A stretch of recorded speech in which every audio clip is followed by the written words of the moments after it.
Osnovni problem tega davka je, da nima namen igrati neko sistemsko politiko na področju rabe zemljišč, stavbišč, ampak gre za predvsem nov zajem finančnih sredstev v proračun Republike Slovenije.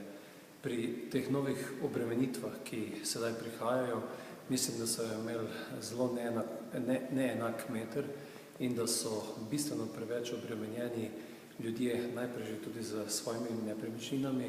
Gre tu za celo vrsto ljudi, tudi starejše populacije, upokojencev, ki so skozi desetletja garali in tudi ustvarjali to premoženje in sedaj na jesen življenja dobivajo ta enormno velik davek. Odmera in ta procent je zagotovo prevelik. Po drugi strani gre za veliko pobiranje sredstev na podeželju, kajti povsem po novem, doslej je bila tu stopnja nič, so obdavčitve na vsa kmetijska zemljišča, gozdove, na objekti, ki so namenjeni kmetijski rabi in tu prihaja do tega, da na primer v občini Sevnica pride do štirikrat večjega davka, kot je bil v preteklosti.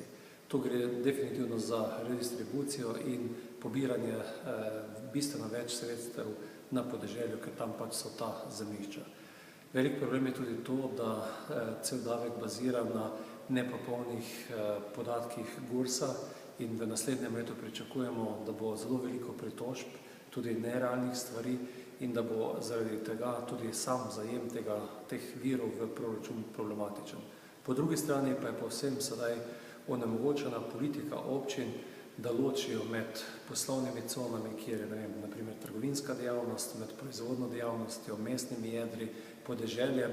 To je bilo doslej skozi dosedanji sistem nadomestila za uporabo stavbnega zemljišča možno, po novem pa gre to povsem nek centralističen pogled z vrha na to materijo. Zato mislim, da bo velik problem in gre za praktično tudi neevropsko normo, kajti nepremičninski davek je po pravilu občinski davek in tudi viri, ki so iz tega naslova, so namenjeni za najprej občinsko politiko, tako pobiranja davkov, nadaljevanja pa tudi rabe teh sredstev.